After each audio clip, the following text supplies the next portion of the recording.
अक्सर हम लोग मानते भी हैं, जानते भी हैं कि डॉक्टर भगवान का दूसरा रूप होते हैं और एक स्वस्थ देश, एक स्वस्थ समाज, एक स्वस्थ परिवार, एक स्वस्थ व्यक्ति डॉक्टर ही बनाते हैं।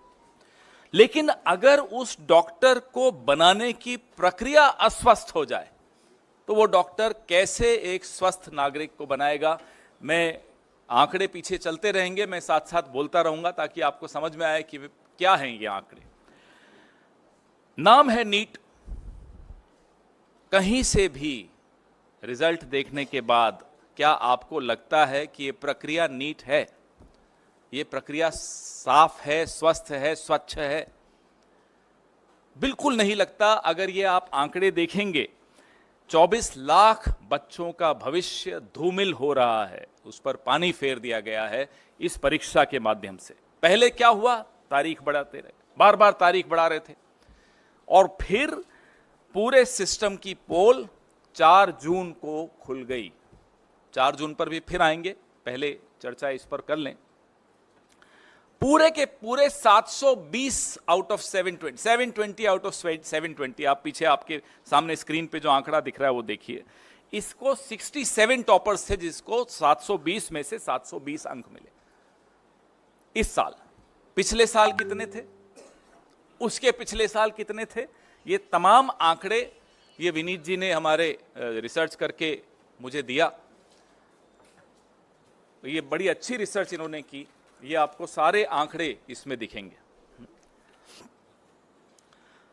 पिछले 8 सालों में, चलिए पिछले साल का तो छोड़िए, पिछले 8 सालों में सिर्फ 7 ऐसे छात्र थे जो पूरे में से पूरे अंक लाए हों। 8 साल में 7 छात्र और 1 साल में 67 छात्र। यह अपने आप में चौंका देने वाला आंकड़ा है। शिक्षा मंत्री जी कोई जवाब नहीं। ये एक्स्ट्रा 2AB कहां से आया? प्रधानमंत्री की भाषा में अगर पूछें तो ये 2AB आया कहां से एक्स्ट्रा? उनको बड़ा शौक है इस तरह के इक्वेशन देने का। जयराम जी होते तो बड़ा मुस्कुराते इस बात को सुनकर, उनको भी बड़ा प्रिय लगता है ये उदाहरण। अब ये परीक्षा पे चर्चा से प्रेरणा मिली बच्चों को, ये तो हम मान नहीं सकते। परीक्षा पे चर्चा से हम में से किसी को कभी मिली है प्रेरणा प्रधानमंत्री से? लेकिन फिर घोटाला हुआ। ये कैसे साबित हुआ? बिहार में पुलिस ने पकड़ा, कई ऐसे लोगों को पकड़ा, आज वो हिरासत में हैं, जिन्होंने टेलीग्राम चैनल्स पे नीट के पेपर लीक किए थे। इसकी जांच में आगे क्या हुआ ये हमें नहीं मालूम। 13 आरोपी वहां गिरफ्तार हुए। वैसे ही गोधरा, गुजरात, बिहार भी का एक उदाहरण दे रहा हूं मैं आपको, अब गुजरात का भी उदाहरण दे रहा हूं। गोधरा में भी कोचिंग सेंटर्स के साथ मिलकर, एक पर्टिकुलर कोचिंग सेंटर था, उसके साथ मिलकर कैसे ये लीक हुआ। तो ये बिहार और गुजरात, ये एनडीए का गठबंधन क्या नीट डिजास्टर अलायंस हो गया है? एक उदाहरण बिहार से है, दूसरा उदाहरण गोधरा से है, प्रधानमंत्री जी की कर्मभूमि से है। सोचिए, इतना बड़ा घोटाला। कल माननीय सर्वोच्च न्यायालय ने सुनवाई की। एनटीए जो कि ये परीक्षा करवाता है, उसने लीपापोती की पूरी कोशिश की। क्या कहा? उन्होंने कहा कि जो 1563 बच्चों को टाइम लॉस की वजह से ग्रेस मार्क्स दिए, और एक माननीय सर्वोच्च न्यायालय की जजमेंट को कोट किया कि साहब इस जजमेंट में यह कहा है कि अगर बच्चों को टाइम लॉस होता है तो वो कैलकुलेट करके इन्हें ग्रेस मार्क्स दिया। उसी जजमेंट में यह स्पष्ट लिखा है कि इंजीनियरिंग और मेडिकल इसमें नहीं आते, इस कैटेगरी में नहीं आते, उनको इस तरह से टाइम लॉस के ग्रेस मार्क्स नहीं दी जा सकते। आप सोचिए कि जजमेंट तक को ट्विस्ट करके यह सरकार किस स्तर पर गिरकर लीपापोती कर सकती है, 24 लाख बच्चों के भविष्य को अंधेरे में डाल सकती है। यह हमने कल सुना और देखा। 4 जून को एक परीक्षार्थी और फेल हुआ था, 400 बोला, 240 लाया और 55 ग्रेस मार्क्स लेके सरकार बना के बैठा। वो 55 ग्रेस मार्क्स ही तो हैं। ये रिजल्ट 14 जून को आना था, इसको 4 जून को क्यों किया गया?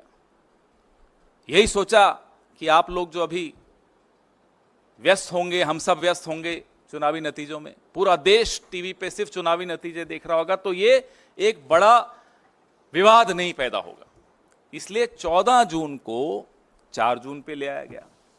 ये तमाम सवाल हैं जिसके जवाब नहीं मिले हैं।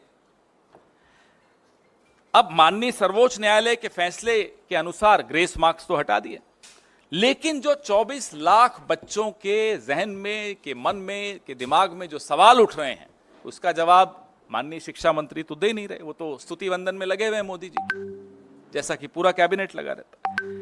अब 580 से ज्यादा नंबर, ये आंकड़े जरूर देखिएगा जब मैं बार बार, क्योंकि इसमें इन्होंने मेहनत की है विनीत जी ने, बहुत कायदे का ये आंकड़े, ये सिर्फ आंकड़े देख लें तो इस प्रेस कॉन्फ्रेंस की भी जरूरत नहीं है, इतने महत्वपूर्ण आंकड़े हैं ये। 580 से ज्यादा मार्क्स लेने वाले छात्रों के जो एग्जामिनेशन सेंटर हैं, हम ये मांग करते हैं कि उन एग्जामिनेशन सेंटर्स के साथ उनके नाम जारी किए जाएं, वो बहुत आवश्यक है। दूसरी हमारी मांग ये है कि जो 12वीं के बोर्ड के मार्क्स का मिलान नीट के टॉपर्स के साथ किया जाए, क्योंकि एक सूचना है कि कुछ ऐसे छात्र हैं जिन्होंने 12वीं भी संघर्ष करके पास की, कोई ज्यादा अच्छे नंबर नहीं लाए, लेकिन नीट में टॉपर हो गए। हम नहीं कह रहे नहीं हो सकते, ऐसे लोग आगे चल के शिक्षा मंत्री और प्रधानमंत्री भी बन सकते हैं, इसमें कोई हमें उसमें नहीं है, लेकिन नीट में इतने मार्क्स ले जाएं, थोड़ी गड़बड़ की आशंका वहां 24 लाख बच्चों के मन में है, तो इसका जवाब भी देना होगा। जिस जिस एग्जाम सेंटर पर औसत से ज्यादा हाई मार्क्स वाले परीक्षार्थी हैं, उनकी वीडियो रिकॉर्डिंग भी जारी की जाए, ताकि पता चल सके कि ये एक्स्ट्रा मार्क्स ग्रेस से मिले हैं, डिसग्रेस से मिले हैं, कैसे मिले हैं ये मार्क्स। तो इसकी वीडियो रिकॉर्डिंग भी सामने आए, थोड़ा आवाज प्लीज, इसकी वीडियो रिकॉर्डिंग भी सामने आनी चाहिए। अब इसमें कुछ और महत्वपूर्ण बिंदु, एक सबसे ज्यादा यह है जो इन्होंने ही मुझे सुबह बताया कि एक विंडो खोली गई 2 दिन की, उसमें बच्चों ने ऑप्शन दी कि नहीं मुझे ये नहीं, ये सेंटर चाहिए। बिहार का एक बच्चा गुजरात के सेंटर में एग्जाम देने जाए, वो भी उस विंडो का फायदा उठाते हुए बोले नहीं मुझे ये नहीं, बिहार का सेंटर नहीं चाहिए, गुजरात का सेंटर चाहिए, 1500 किलोमीटर दूर का सेंटर चाहिए। ऐसे कई उदाहरण हैं। हम ये भी मांग करते हैं कि उन तमाम बच्चों की सूची भी सार्वजनिक की जाए जिन्होंने इस विंडो का लाभ उठाते हुए अपने सेंटर्स बदले, और ऐसे बच्चों की भी सूची सामने लाई जाए जो हैं राजस्थान के